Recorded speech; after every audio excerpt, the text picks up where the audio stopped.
Bonjour chers frères et sœurs, c'est votre fidèle serviteur Joël Guédignard depuis l'ULCSN. Voilà, donc aujourd'hui on va essayer de découvrir ensemble un petit secret caché depuis longtemps ou bien un mensonge de l'Occident qui a été longtemps enseigné dans nos écoles. Cela donc parfois c'est un peu étonnant. Et comme vous et moi, on a été tous à l'école, on nous a appris donc la première déclaration des droits de l'homme 1948 du genre. Voilà. Mais c'est archi faux. Et pourquoi? Essayons de revoir la charte du Mandé. Je crois qu'à mon avis, c'est la première déclaration des droits de l'homme au monde. Elle fut donc prononcée lors de l'intronisation de Soundiata Keita comme empereur du Mali en 222, 7e siècle donc, avant la fameuse déclaration des droits de l'homme de l'ONU. Une réalité donc niée par les politiques et les hommes publics occidentaux tels que Nicolas Sarkozy. À la lecture donc de la charte qui suit, vous conviendrez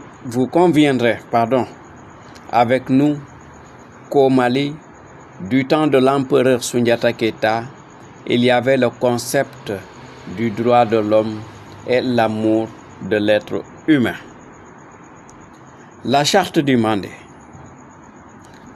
Premièrement, les chasseurs déclarent toute vie, y compris une vie humaine, est une vie.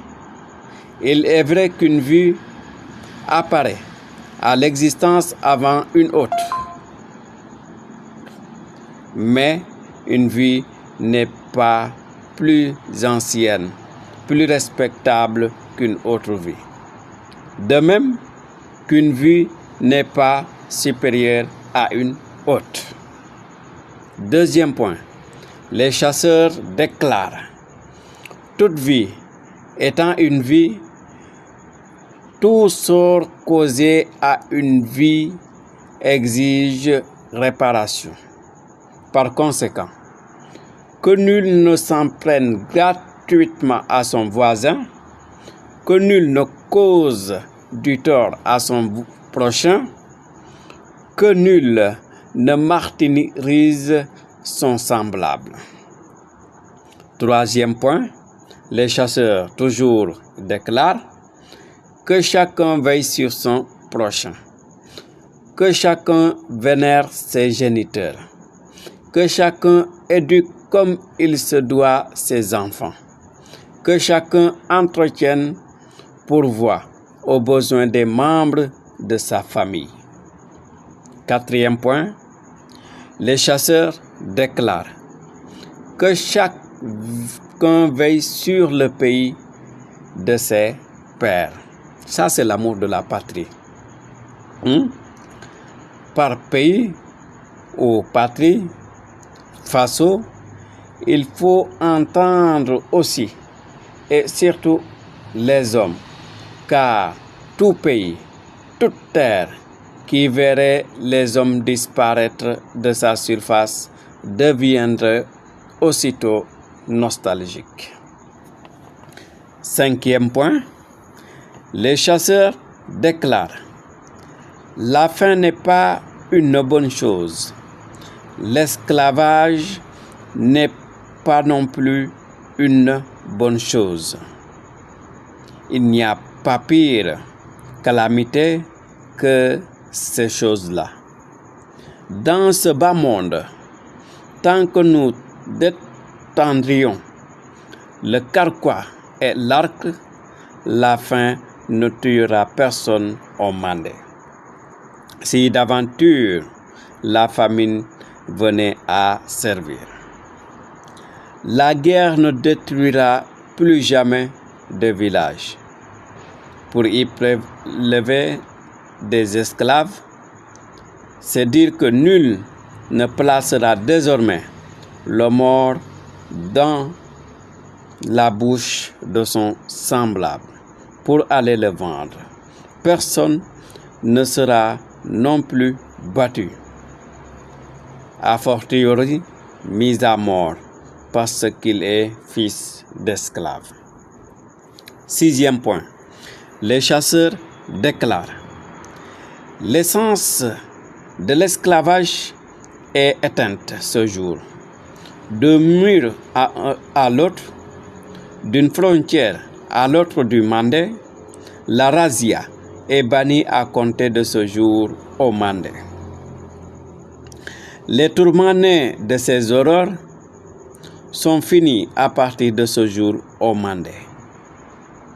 Quelle épreuve que le tourment, surtout lorsque l'opprimé ne dispose d'aucun recours, l'esclavage ne jouit d'aucune considération nulle part dans le monde. 7e point. Les gens d'autrefois nous disent: l'homme en tant qu'individu fait d'os et de chair, de moelle et de nerfs, de peau recouverte de poils et de cheveux, se nourrit d'aliments et de boissons. Mais son âme, son esprit vit de 3 choses: voir qu'il en a envie de voir, dire ce qu'il a envie de dire et faire ce qu'il a envie de faire. Si une seule de ces choses venait à manquer à l'âme humaine, elle en souffrirait et s'étiolerait sûrement. En conséquence, les chasseurs déclarent: chacun riposte désormais de sa personne, chacun est libre de ses actes, chacun dispose désormais des fruits de son travail. Donc tel est le serment du Mandé à l'adresse des oreilles du monde tout entier. Voilà donc, chers frères et sœurs, après cette lecture de la charte du Mandé, vous allez donc comprendre qu'il y a eu un mensonge depuis ce temps, et ce mensonge est dû à cette école, à cette fameuse école de l'Occident implantée sur nos terres africaines, qui nous fait toujours croire que la déclaration des droits de l'homme est née peut-être à l'Occident, a été créée par l'Occident, mais tout cela est archi faux. Après donc cette lecture, vous pouvez constater que la première déclaration des droits de l'homme est née ici en Afrique, est née ici au Mali, est née sous l'époque de l'empereur Soundiata Keita. C'était donc en 1222, 7 siècles après donc cette fameuse déclaration de l'Occident. Merci.